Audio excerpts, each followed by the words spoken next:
Okay, it's 3 o'clock here, we're back. Next topic on the agenda, 10.2, the July 23 infrastructure status report. Again, that is Andre.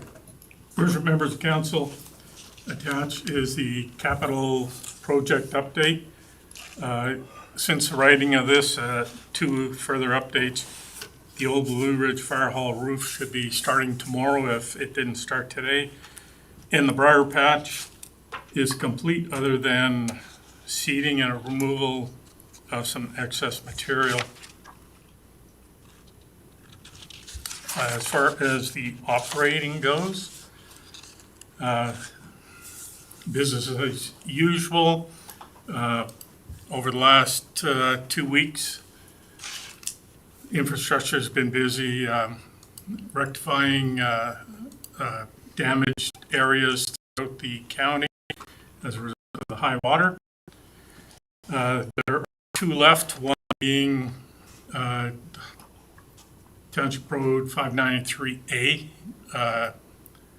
which is west of West Mountain Road, and the Township Road 614 Little Russia. The Township Road should be completed hopefully by the end of next week, weather permitting. The 614 culvert washout will likely be another month or two. Wait until the water levels drop. There are two repairs that were done temporarily, one being the triple culvert washout at 620 east of Fort Assiniboine. As we get further into the summer, probably fall, we are going to turn that into a low-level crossing. Put concrete on the sides and on top. This is the third time that washes out in the last 5 years, so we'll do a relatively permanent repair. Should not be an issue of washing out again. And there's still paving to do on Old Ferry Road. That will have to be done and possibly one culvert replaced at a later date.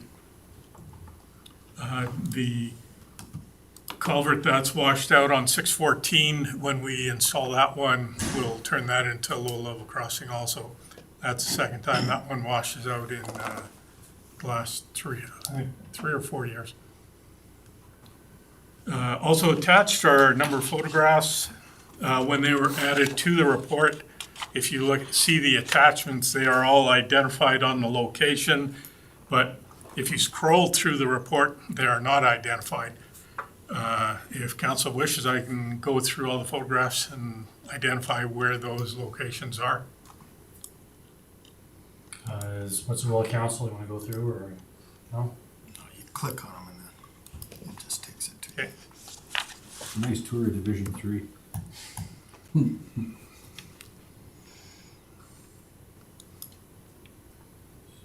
Any questions? Anything from council to administration? Councilor Williams? I was just gonna add, where the county built that berm along the acreages just east of town. Got a lot of comments on that, on how well the county did, and that actually, I think most people were fairly surprised that it held the water back. So just a kudos to everyone involved with that. Kept some water out of some homes and some seasonal stuff that's there too. So good job with all that. Go ahead, Andre.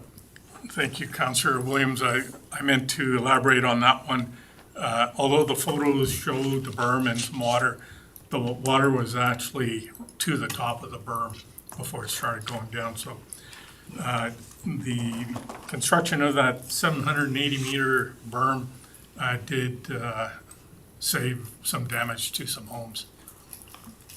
It was a job well done on that. I do have one question. That culvert I was kind of brought up here on Rain Road 130 down past the Rural River campsite on the loop there.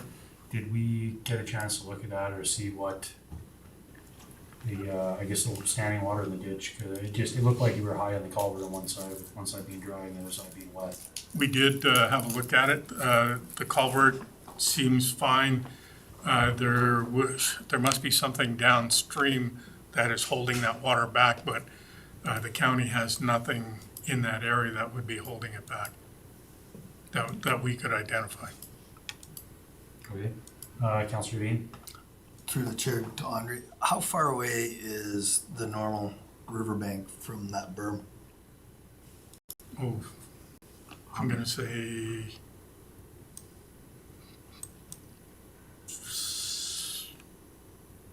70 meters, No, okay. 80 meters. It's that close. Oh, yeah. It was- Some places it's closer. Yeah. That was in that piece of property that, At DML. Oh, yeah. It was all underwater. Mhm. Pictures don't do justice that berm. Like the water was 3 feet higher than the road, and all it was holding was just that line. Like it was pretty impressive and is super visible to everybody driving by because it's right by the hamlet. So it was a really good look for the county and all the work that they did. So it That would was, have been a high pressure flow as well. If it ever would have went over, Yeah. we would have taken that road. So Oh, we for sure. we actually, by doing that, they protected that length of road big time. That's a cold mix road. 780 meters of it would have been definitely underwater, and there's quite a bit would have been flowing across it. Would have been significant damages there, and that's a pretty important road as well. So, yeah, it was a very good job. Councillor Wilhelm? Just looking at the engineering replacement for bridge file 78525, it says it's located at TWP 584 between the southern ends of Range Road 120 and 121, but do you mind if I just ask where that bridge is? Where, which?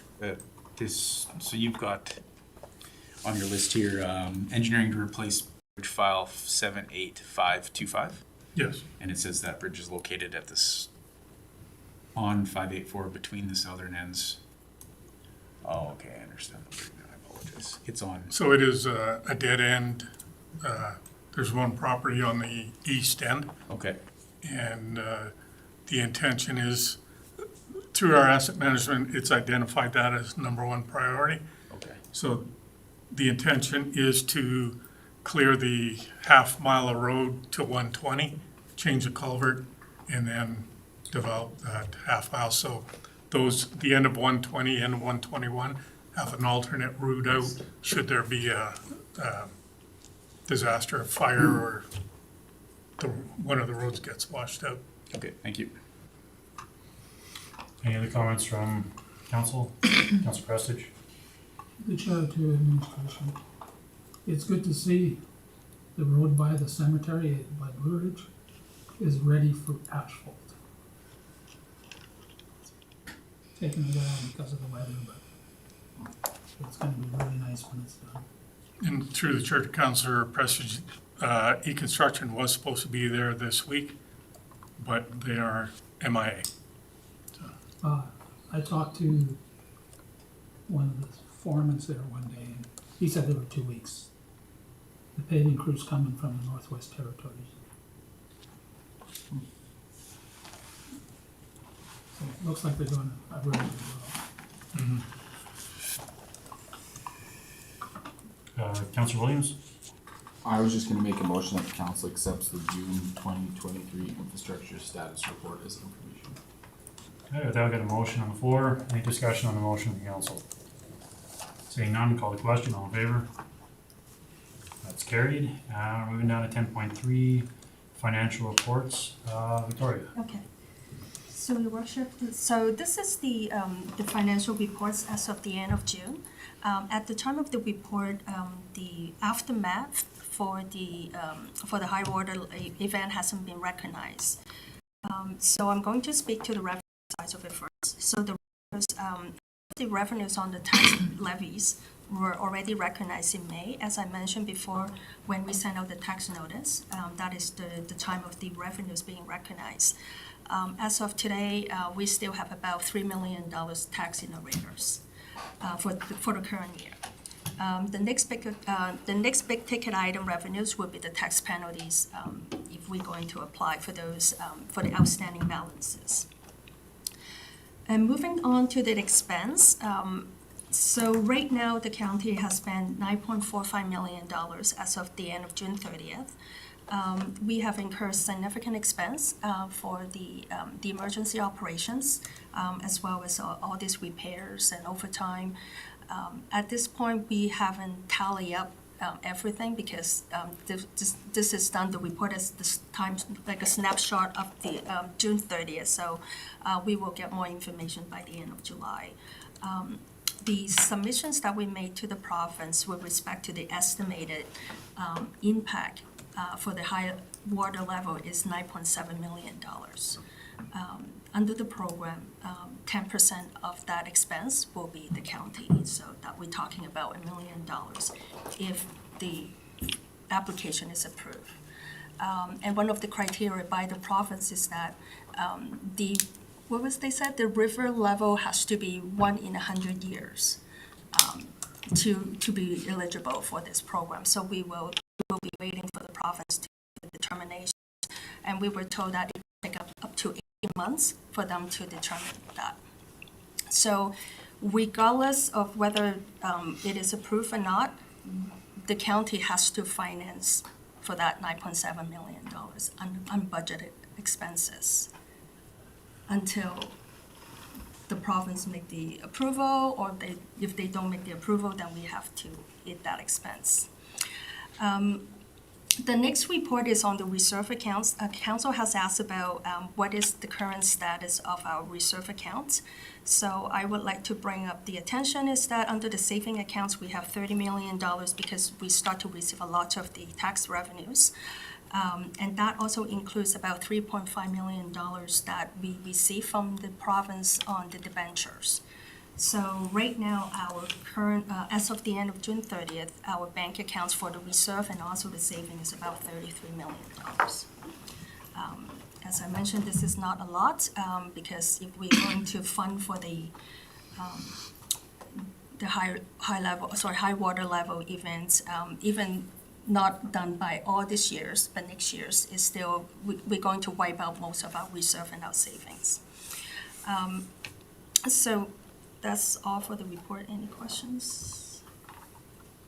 Any questions from council? Seeing any, does anyone want to make a motion? Councilor Dean? I'd move that council accepts the financial reports for June 2023 as information. Okay, motion on the floor, any discussion on the motion? None, call the question, all in favor? And that is carried. On to the CAO report, Mr. Frank. Your worship, members of council, over the past month. Oh, sorry, 10.4. Oh, Sorry, that jumping ahead, it's over with. Service tracker, presenter, Mr. Frank. Your worship, members of council, the report is in front of you. If there are any questions, we're prepared to answer. Any comments, questions from council? Councilor Dean? Through the chair, Andre,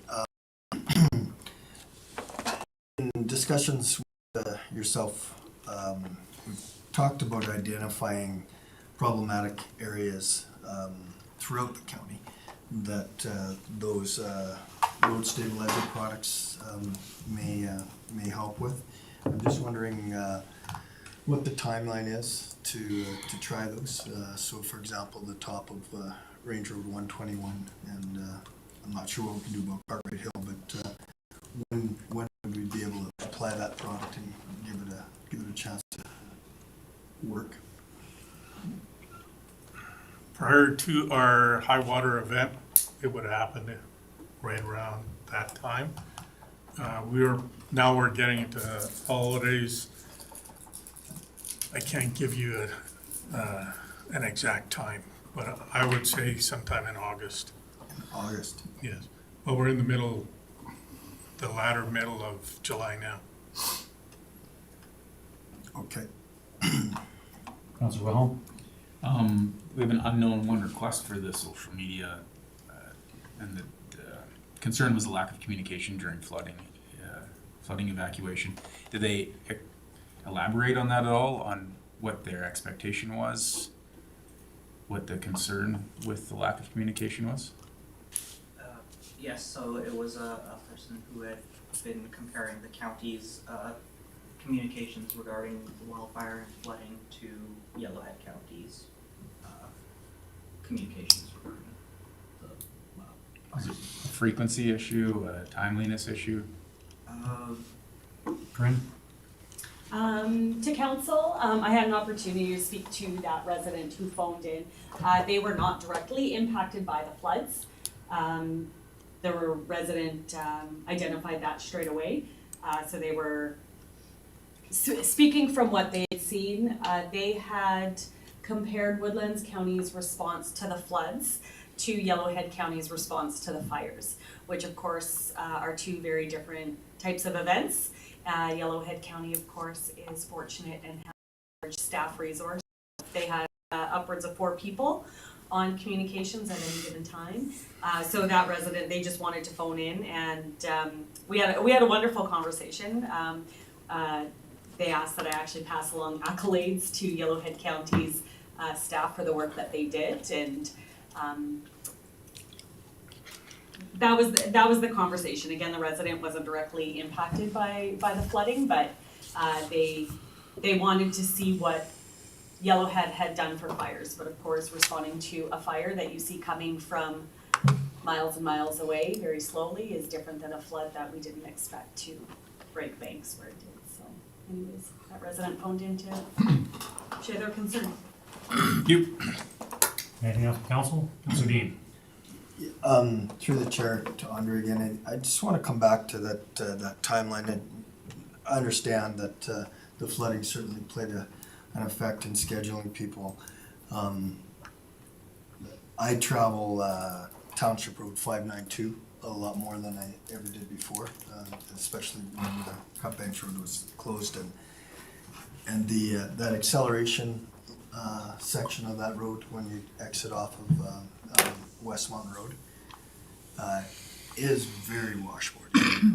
I haven't had the occasion to drive it when after it's been graded, but what residents are telling me is, within a matter of hours after grading, it returns to that washboard just because of the volume of traffic that are accelerating there. As well, the section west of Range Road 123, Range Road 123A. That section going west towards Kings continues to be very washboardy. So I just want to bring that to administration's attention, that washboard seems to reoccur very soon after a grade.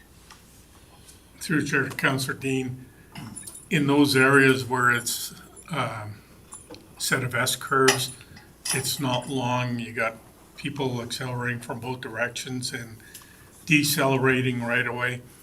It does tend to washboard a lot faster than other areas. So as far as applying product to those areas, we don't have the budget to apply a product to all those short excel decel areas. Right, and so just keeping in mind for next budget season, we had talked about coming up with a budget number that might address the problematic areas around the county. And so Yes. that list will be compiled. Okay, so just coming back to the section west of Range Road 123A, that's just straight, and traffic has been traveling in a straight line for a couple of kilometers, and it continues to be problematic. So again, I just want to put it on your radar, if it's not there already, just that it's an issue. Okay. Okay, anything else from council? Councilor Williams? I'll make a motion that council accepts the monthly service tracker report as information. Motion on the floor from Councilor Williams. Any discussion on the motion? Seeing none, I'll call the question. All in favor? That one is moved. And now down 10 points. Backward. CAO report. Your worship, members of council, as indicated previously, dealing with the floods and to a lesser degree of the fires and recouping that and working with Sheldon and Beverly to get the application for our disaster recovery program signed off, which was done last Friday. And the government has acknowledged it and is now, we're in a wait to see position, and we are only doing emergency repairs to the roads at this point. No enhancements and no additional work unless it's required to do it in accordance with the to ensure that the road is stable, or the roads or infrastructure. Again, indicating at the next meeting, there will be a report from Sheldon in regards to the DRP program and the both from the fire and the flooding, so that council is aware of that. The note that it is already in your calendars that the next meeting is at the fort at 9:30 in the morning. We have a public hearing for a road closure bylaw, so that's the reason why it's being held at the fort, because the road closure is in the fort area. In regards to the question of administration indicating denying the application for the 2016, staff were able to review the conversation that took place, and that was me, and what I said, and if I misspoke in regards to the application wasn't denied, certain things that we funded or submitted were denied by the so not the application itself, but certain portions of it where they felt that it was our responsibility to take care of that, and it wasn't a nice jam cause of that. So and that's it. Any questions to CAO? Thank you for the clarification on that, Gord. Councilor Preston? I'll make a motion that council accepts the CEO report as information. Okay, motion on the floor. I did have one thing I noted. Sorry, Your Worship, we've reached out to the two MLAs to hopefully in August or September attend a council meeting for their annual updates. Thank you. So Councilor Prestich has a motion on the floor. Any discussion on the motion? With none, I'll call the question. All in favor?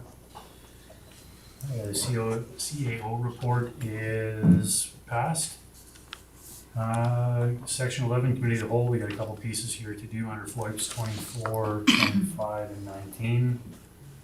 Can I get a motion from council to go into Committee of the Whole? Councilor Cookin. I'll make a motion that we go into committee of the whole. Under FOIPs 24, 24 and 25 19. and 19. Here we go. So, motion on the floor to go into Committee of the Whole. Call the question, all in favor? That, we are going into Committee of the Whole at 3:23.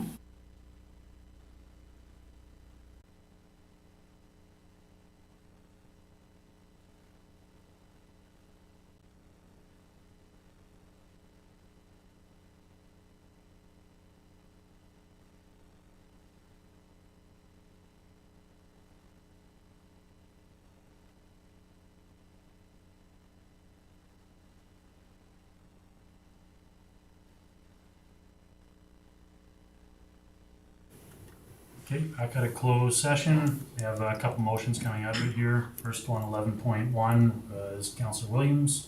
I'll make a motion that council writes off all penalties occurred from 2020 to 2022 for airborne energy solutions in the amount of $15,279.78. Okay, motion on the floor, any discussion? Seeing none, I'll call the question. All in favor? and that one's carried. 11.2, proposed action plan for the auditors was Councillor Dean. I move that council accepts the action plan as presented. Okay, motion on the floor. Any discussion? Seeing none, call the question, all in favor? That one's carried. And 11.3, Councillor Dean. I move that council accepts personnel matters as information. All right, motion on the floor, all in favor? That one's carried. Councillor Wilhelm, I'll motion to adjourn. discussion on a motion to adjourn, all in favor? And we are adjourned at 4:07.